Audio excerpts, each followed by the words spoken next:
Well, it's time. Ready?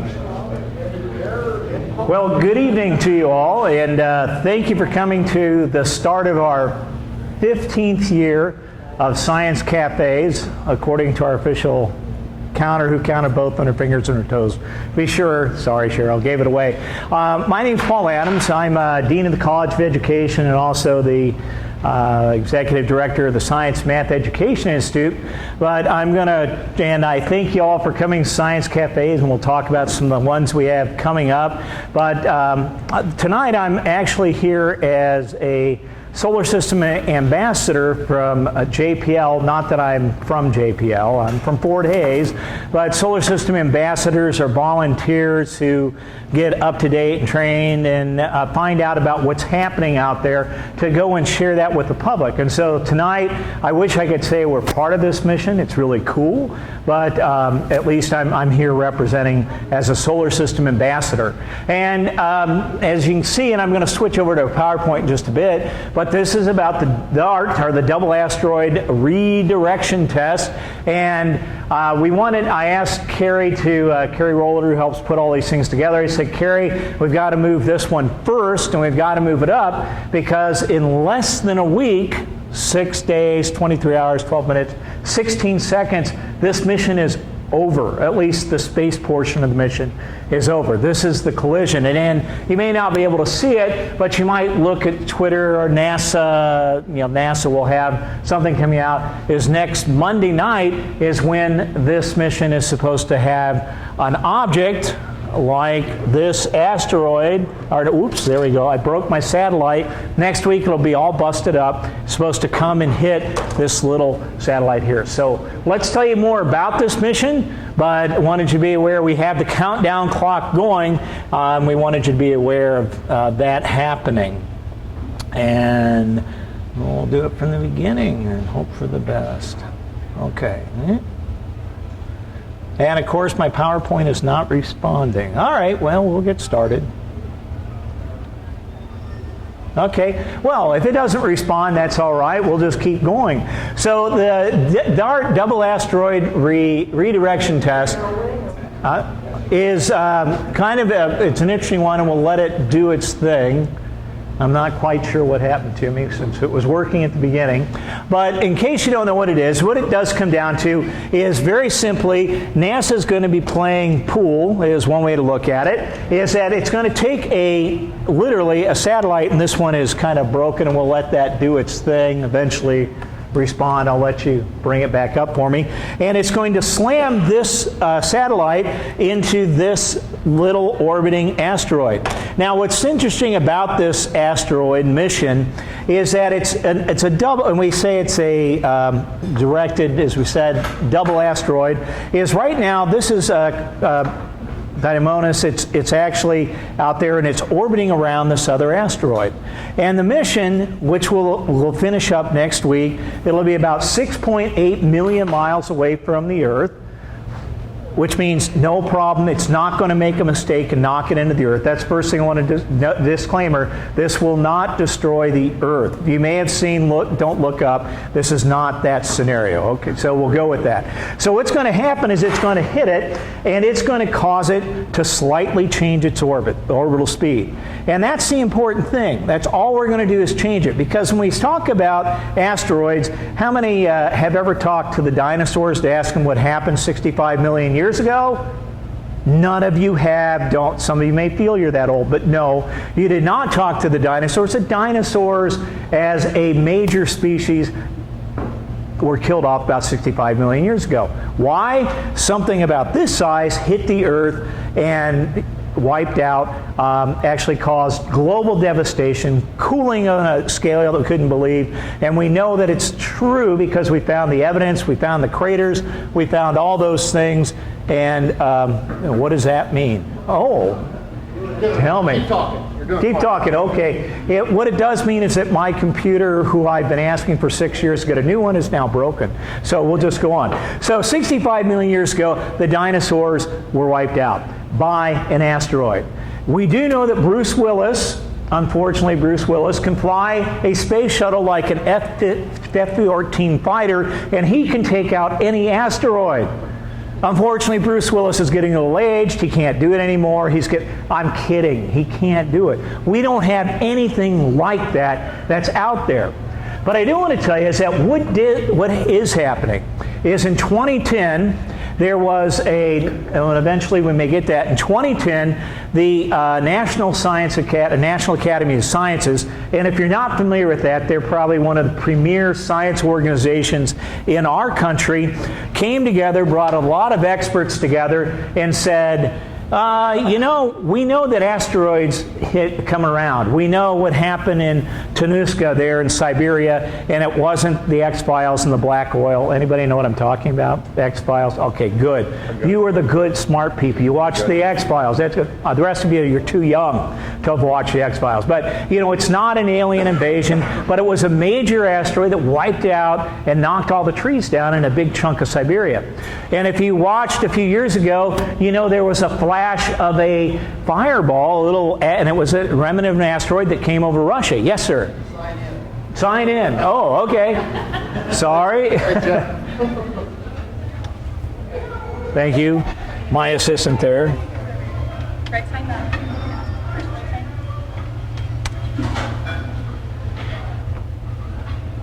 Is it on the desktop? Yeah, is it? I hope. I'll get it on. My, this problem is, It's going to take a little bit to boot up. well, and the problem is, I keep telling them, my computer's dying. Get me a new one. And guess what? Okay, so we'll let it go. That one's dying here, but we'll continue. So with that Planetary Defense Network, no, you won't find it there. Let me bring it up for you.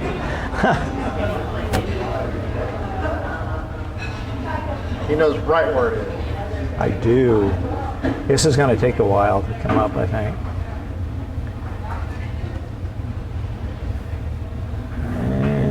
PowerPoint. Mike, I think he needs a new computer. And Mike, you are here. I've asked for 2 years to get a new computer. Not that Mike. Mike needs somewhere. So I keep saying it goes down. So there's my evidence, my proof. 541. Take that one. Okay. When it comes up. Oh. Go ahead. I'll go ahead and do it. When that one comes up, just I will take care of it. you'll take care of it. So in 2010, the Planetary Defense folks said they did a study, and I'm going to show you a graphic of the report. So if you want to read that report, go to National Academy of Sciences and National Academy Press, and you can download that report. Serious, very serious scientific treatment. And oh, good. That's not quite the one I wanted, but that's okay. Come down to there, right there. Right there? Right there. Okay, so this is where I'm at. Oh. Okay, we're going to hope that works and everything works. So what did happen out of the 2010 report, and that's a copy of it, is in 2016, NASA formed the Planetary Defense Coordination Office. So in case you wondered where some of your tax money is going, it's going to a group that their task is to figure out what to do if we're hit by an asteroid or something. And there's different mission parts of this planetary defense. There are groups of people that are searching and trying to detect it, automated telescopes, amateurs out there that are looking to find asteroids. There's other to characterize to get a better sense of what it is that's out there. There's assessing what to do and how to plan and coordinate, which means that if the Earth were hit, what would we do to recover? And this is an international project. It's global cooperation. And probably the one, and not the one, the mitigation is the most interesting one because that's what this mission is about. One, how can we go about preventing such an event? And the other is that if it's a small-scale event, how do we recover from it? So this is where we're at, and we'll see if my remote here works. And it doesn't. Oh, it does. So why do we worry about it? This map is kind of neat, and this is actually from some of this, is that this is from 88 to 2021, and this is for those events that are greater than 1/10 of a kiloton that have been observed. The Earth has things flying into it frequently. The ones, if you've gone out in August and looked at the Perseids meteor shower, you may have seen some fireballs. Anybody, they go across the sky and they make a lot of noise. They're very bright, very big, and you may have seen that. Those are happening all the time, just maybe not over Kansas. But there are some bigger events. I mentioned the one in Russia, and that one was here. It was a 20-meter chunk of an asteroid, and 20 meters, think of a football field, think 20 yards, that'll help you out.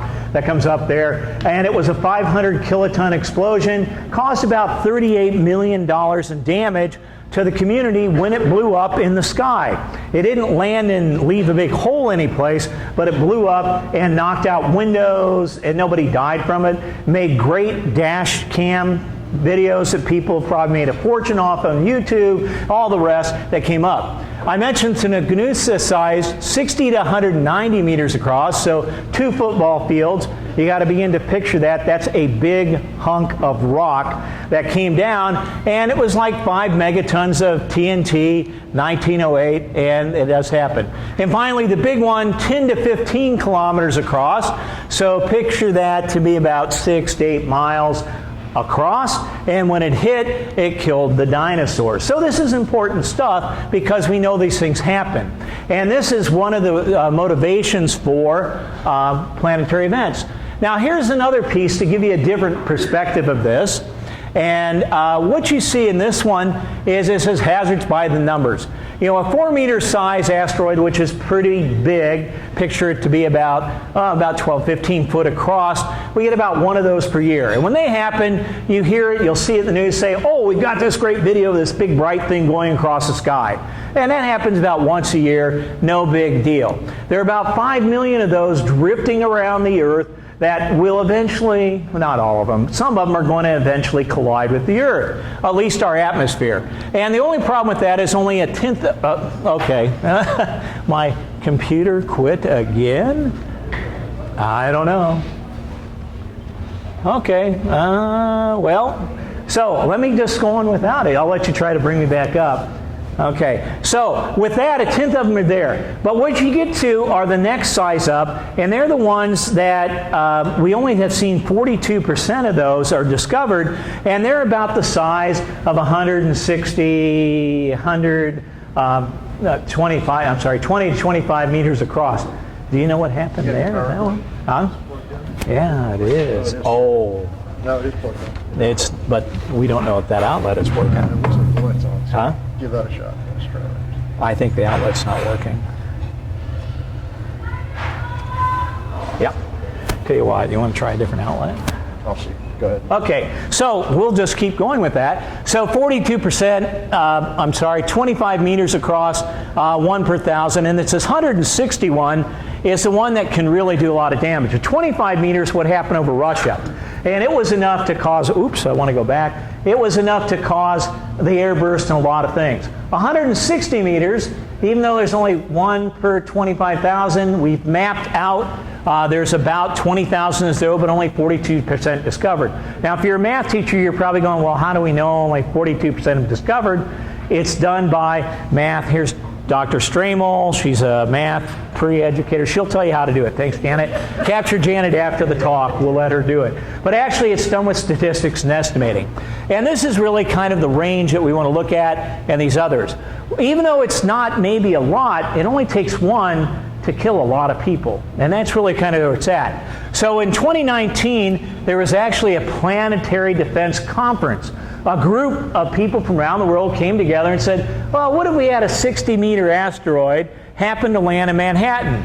Not Kansas, by the way. We're talking the bigger city there, where there's a high population density. Well, first off, that's 1,000 times more powerful than an atomic bomb. Big. Oh, it's just a rock hitting the ground, but it's got a lot of energy. And if you look at this, you can see that the central portion here in Manhattan, nobody's going to survive. Out here, most things are going to get knocked down, everything will be on fire. And then out here, it's just going to be very unpleasant. So the reality is that if we are hit, the damage in a populated area will be huge. The reason Siberia took a long time to find out is unless you were a bad dissident in Russia, you probably weren't in Siberia. And if you were a dissident in Russia, who cares? No, I'm kidding. It's not good. But there weren't many people there, so it really wasn't noticed. But this would be noticed badly. So that brings us to this. This comes out of the planetary defense thing and says, and the big outcome that they had is right here. The first priority of developing a planetary defense of the world is a space mission in the mitigation area for an experimental test of a kinetic impactor. Now, the reason I bring that up is that these are the big ones that make great movies. You know, great movies. Unfortunately for those, we know about where they are. The problem is, even though we know Bruce Willis can deliver a bomb, and Duvall, who starred in that other movie that came out about the same time, Armageddon and Deep Impact, even though both came out about that time and delivered a bomb to blow it up, we really don't have the technology. And those aren't that common, and we're looking for those so we have more time to do it. Down here, if it's a small enough thing, we're really not going to see it to deflect it. We really should be ready to come in with emergency services, kind of like a hurricane. They happen, we recover, we go forward. Tornado, same thing. Tractor technology sounds really good. We're going to tug it along, and for those that want to mine asteroids, this might be a good thing to develop, but the technology isn't there. However, the kinetic impactor, which is the size that we have a fairly good chance of something hitting, here about 100 meters or so up as it comes up, can happen now. We have the technology, and the DART mission is nothing more than a technology test to see, can we do something to move an asteroid? And if this begins to sound like science fiction, it does, but remember, in less than a week, we're going to find out if we could do it or not. So here's a picture of the start of the mission, and let me bring you in here, and we'll get started on that video. So this took off, the DART mission took off at Thanksgiving of last year. So if you were doing nothing else at Thanksgiving, you could have watched this launch. So less than a year ago, this launch. This is what the satellite really does look like. Big solar panels, these were experimental, and then a specialized camera, and I would say, when I say specialized, it's not so much. It's heading towards this mission, this Didymos system that they have, and scheduled to collide next week. One of the things that that's supposed to show, it's brand new ion thruster that uses xenon to shoot out the back and make it go fast. That was released about 5 days ago. It's the Italian Space Agency's first mission. Okay, okay, you're going, wow. I'll tell you more about it later. Yeah. And this is what it's going to do. If that's it, it's going to pilot by itself over the last few minutes and collide. That's it. That's the end of the mission. Talk's over. Goodbye. No, there's a little bit more to this. But really, this is the mission. We're going to collide. So what is DART supposed to do? Well, the one thing is it's supposed to impact Dimorphos. And this is an example of that in comparison. It's supposed to hit that. It's supposed to change its orbit. Make it change by more than 73 seconds. It's actually going to slow it down. It's going to slow it down. So it's actually going to get a little closer in and do it. It's not going to knock it free to come hit the Earth. Again, this will not kill us. Okay, that's important to get. 6.8 million miles away. It won't affect us. But it's supposed to change the orbit, because if we can do it, proof of test, then we can do it when it really matters. Okay, that's where this comes. Even if it's 100 years from now, we need to know we can do this, because the outcome will be horrible. So on the interesting thing, I said the satellite's destroyed. Boom, done. And what we'll do is we'll look at how effective it is by using not satellites, using ground-based telescopes. And I'm going to show you a little bit more about that. And the other part, for those that are big into the physics, you're probably saying, well, this is just a momentum problem. I remember working this years ago. Well, it is. That's all it really is a momentum problem. But we really don't know what is there. We don't know what it's made of. And I'll share more with you about that in a second. So if we can get the data from that and all of this, we can build better models and build better systems to build better kinetic impactors to protect the Earth. So short version of it is it launched November 24th out of Vandenberg, so up over in California. Took off from that. And as it went, it's targeting this, going to impact. It's been flying about 3 to 5 days ago, I can't exactly. They released this CubeSat, which is following behind by about 3 minutes to take pictures afterwards. So that's really its purpose. That's the light Italian CubeSat asteroids. It's going to fly. It's 633 kilograms. I know somebody asked me the mass earlier. So if you are a physics teacher here, a math teacher, take the data down, give it to your students. Students, you're going to be quizzed on this. You're going to have to solve this problem. Okay, don't look so happy. All right, so Dimorphos is going to hit, and we're going to change it.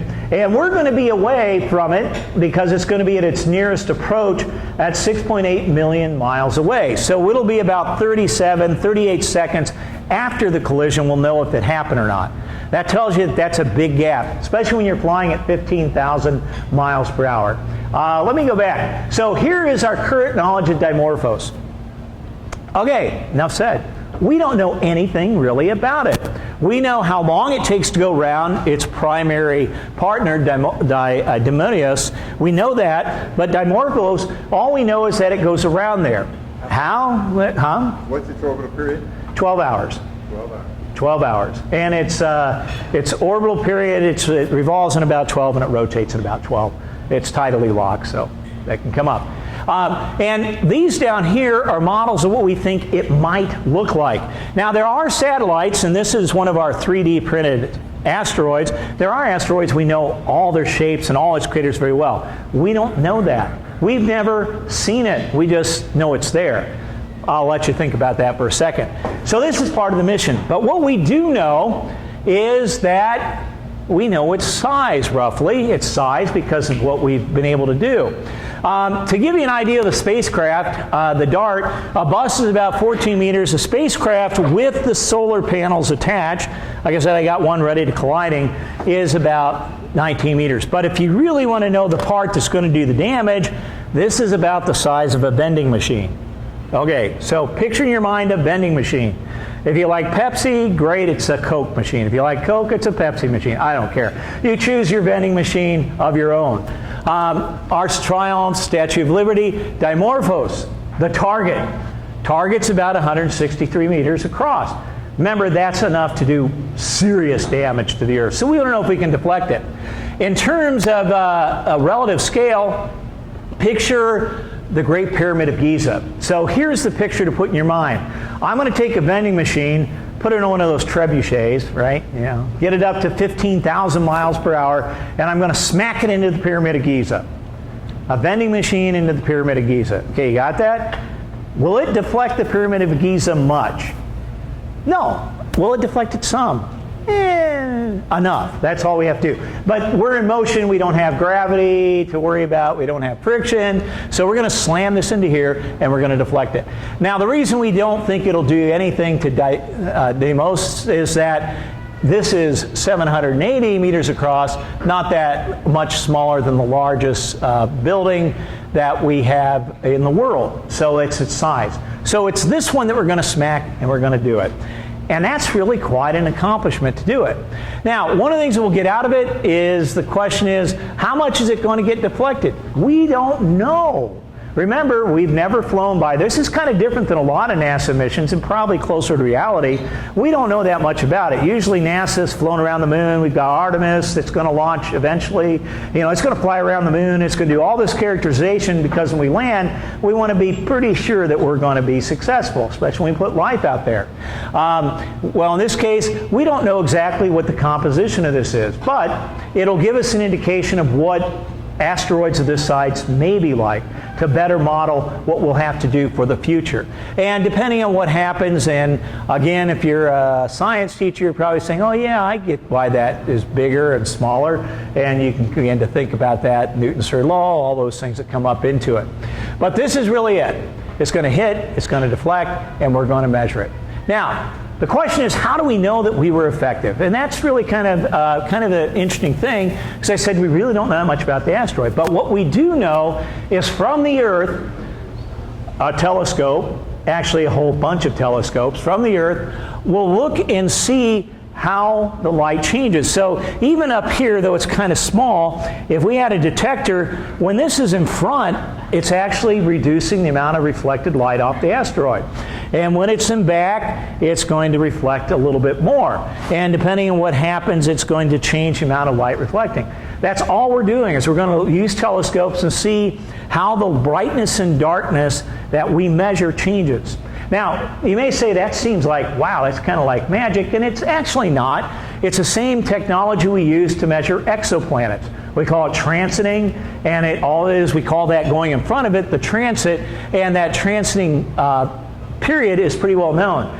All the exoplanets, not all, but some of the ways that we detect exoplanets are actually through this bright and dark technique. And that's kind of cool. So what's going to happen is this time period will change a little bit. And we're hoping that it changes by 73 seconds. It may change less, but we want it to change. Because if it changes, then we were successful. Now, what's the spacecraft look like? Like I said, 633 kilograms, size of basically a big vending machine. And in terms of new technology, you know, you hear these NASA missions, and you've heard me talk about missions. I talk about all these specialized tools like MOXIE on Mars to make oxygen and all these things. Really, not a whole lot here. Draco is the camera that will integrate with the control system, and I'll talk a little bit more about that in a bit. But this camera was taken from the design of New Horizons. And for those that may have come to a talk several years ago, probably about a decade ago, we talked about New Horizons, and the camera that was developed for that was taken here and kind of souped up. Pretty cool. Off-the-shelf technology. Remember, technology proof. Do we have the stuff to do this today?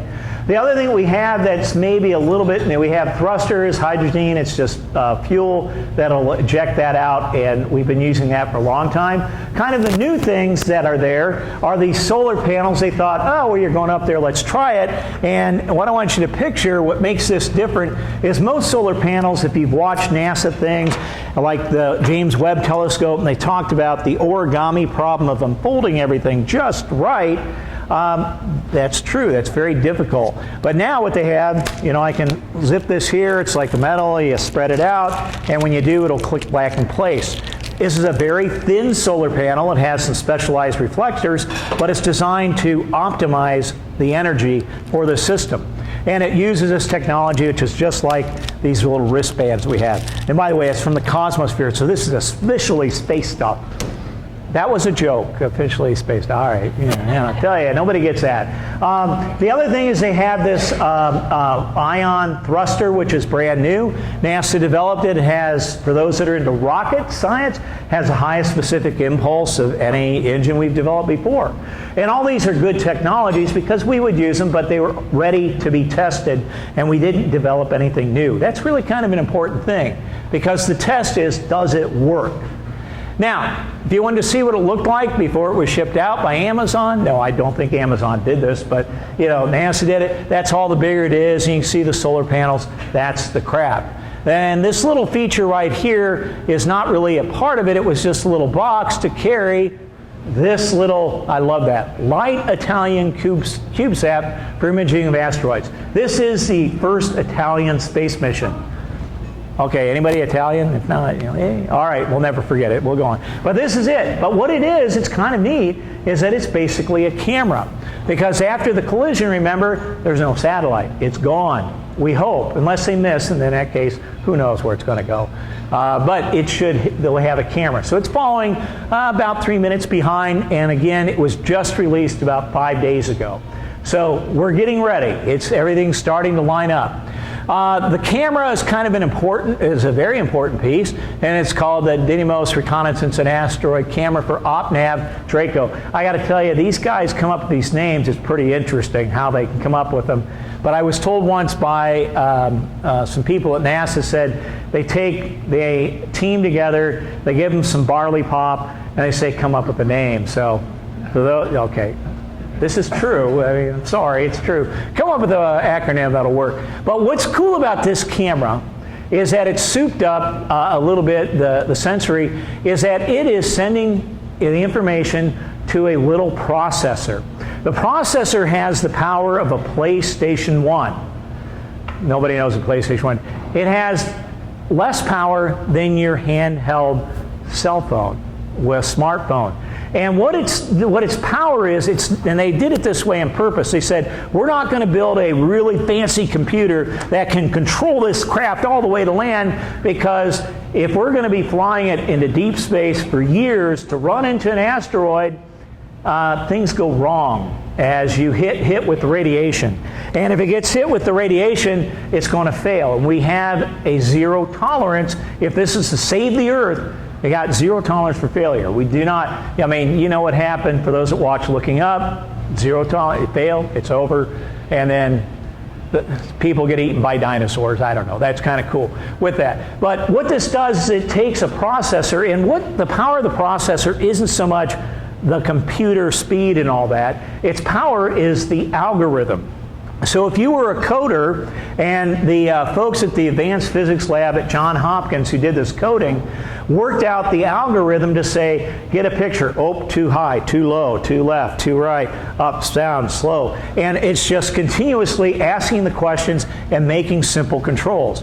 But that means it's not going to fail as easily. And if you look at it, it's got wires, it's got a lot of things around it, but it's not a super duper computer. And that's really kind of neat. Now, you may think about this APL, Advanced Physics Lab. What else have they done? Johns Hopkins, man. No. Anybody know anything about missiles? Self-guided missiles that will find their targets? You hear about it in the Ukraine all the time, you know, it's kind of there. That's what they developed. This is basically a self-guided missile to get into the asteroid. And the code is written. So, here we are getting down towards the end of this mission, is that, and I was looking on September 7th, for the first time, the DART mission detected Didymos, the big one. It detected it. And in fact, that was the first time it saw it, was 9/7. So if you add that up and say, well, that wasn't that long ago. They just saw it. They got it, and in fact, they were 20 million miles out, and the scientists, 20 million miles out on September 7th, and the scientists on this said, hey, we didn't expect to see it this soon. That's a great thing. So, it's cruising along. Continuous ground antenna coverage. Right now, the mission got very active for about we're in that last 10 days, is that we're monitoring everything. And at this point, from the Earth, minor corrections are still able to be made by the team. It takes, again, about 38 seconds for a signal to get there, but even at 15,000 miles per hour, you can do a little bit. But things are going to get to really get exciting, because here in about 4 hours, after 4 hours, we get into the last 60 minutes, we're going to give more control to the fully autonomous system. In other words, we're not going to say, oh, you got to jink left, you got to jink right. It's on its own in a lot of ways. And you start thinking about it, that's pretty cool, because if we send an asteroid that's out there a ways, it may be it could be 45 or an hour or 2 hour signal, which is too late. Once you've already gone, you're too late. So this is what's happening. So at this point, we saw it for the first time. We still have not seen its companion, the target. We haven't seen it. And in fact, the image that they just sent back is as good as anything we've done from the Earth. So we're going on further here. So let's go over here to the other side. And now we're out at 60 minutes out, which is going to be next week. And at 24,000 kilometers, we'll see Didymos at 6.5 pixels and Dimorphos at 1.4 pixels. That's the first time. At about an hour out will be about the first time we'll actually see the target asteroid. Now you think about it, we've launched it a year ago, it's going out there, we still haven't seen the target. So then at 4 minutes, it's going to be enough to say, okay, give it up from the Earth, we're turning it over to one of those computers. So those that think about, that convergence and the end of time and, no, forget it, wrong talk. Anyway, at this point, the satellite takes over. It's going to be doing its own thing and using basically some really excellent coding, and they have run thousands and thousands of models to be sure it can do it, but we're going to hope the coding works. Because at that point, we are basically, there we go, I wanted to go back, we're on our own. So here's what's going to happen as we get to this last hour, and I'm going to, why isn't that playing? That should play. Oh, I guess it's not going to play. Oh, there it is. It's playing. It's playing slowly. So the last hour, what's happening is we've just begun to see it. And at that last hour, at 30 times real speed, it's going to be firing these thrusters, these hydrazine thrusters we set are here. It's going to be firing and say, okay, we're off target, get on target, get on target, get off target, get on target. Keep adjusting continuously, firing the motors just, and you hope you don't run out of gas at this point, but I think we've got it. It's going to be firing all the way through. And as it's firing, it's changing all these directions to help it get centered in. Now that's at 60 minutes. I'm going to jump ahead just a little bit. Let's take it up to, there we go, and it's still pretty far away. I'll take it down here to 6 minutes is where we're at. We're finally beginning to see something that we can begin to really target. And that's where it is. This is what the downlinked information, this is what the image is looking like, this is what the camera's doing. Oh, we hit the 4 minute, or the 2 minute mark. At 2 minutes, we stop everything. So 4 minutes, it's really on its own, but that last 2 minutes, it's coasting. Now to give you an idea of the speed, picture Indianapolis, Indiana with the Indy 500 to Camden Park in Baltimore. It will travel that in 2 minutes. And then, that's it. Does this sound like science fiction? Okay, no. Dean says no. How many of the rest are going, this can't be real? Oh, the rest of them say, this is real. Of course we can do that. Well, we're going to find out, aren't we? Next week, we'll know. So during that time, this spacecraft is thrusting, and it will do its thing, and it will make it. And this is what next week we'll know how successful we are. Now, the importance of that, let me go on here. That one's kind of where you can go. You can follow this. This is an older slide that I did a while ago. You can go to the website and you can follow this and see everything that you want to hear about it and see it.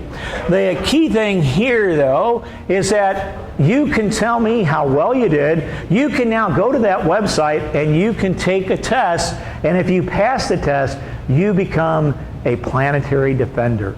And aren't you excited? I mean, look, I passed on July 23rd, so tell me how well you did. You should all pass it 100%, and that's it. And you can download these little things and make stickers or do whatever you want with it. And, the reason we do this and think about it, and we'll see if I've got connectivity, which I don't think I do, or do I? Let me see. I'm going to see if I've got connectivity. Oh, yeah, that says I do. Oh, okay. We'll go back with that. Oh, well, we won't worry about that. But Don't Look Up was just, and if you've watched this movie, it was on Netflix. It's actually reasonably good science to it. But the sad part is the question about people saying, and what I had was a clip from the president's office where they're saying, this is going to destroy the Earth. Well, so does global warming. Yeah, it does. So does this. So does this. This is just the flavor of the day. The reality is, this is a chance for us. This mission, which is a real mission, a planetary defender, is our chance to help protect the Earth in succeeding generations. Because if this mission works, we'll take that knowledge and we'll be able to do so much more at designing missions that will be there when we need them. The idea of blowing it up is kind of far in the future. We're not really there yet. The tractors, maybe, but we're not really there yet. Being able to deflect, and if you can do it years or decades in advance, just like anything, if you invest in something, the investment can have a good return, and that's what this is. We're investing in something can have a good return of keeping us from getting hit with a satellite. Or rather an asteroid with that, and that's okay. If you want to use an 8-inch telescope, you really can't see it, but anyway, that's for those that are into astronomy. So with that, I'll take questions that you may have. Yeah, Dean. What time is it going to be happening during Earth night?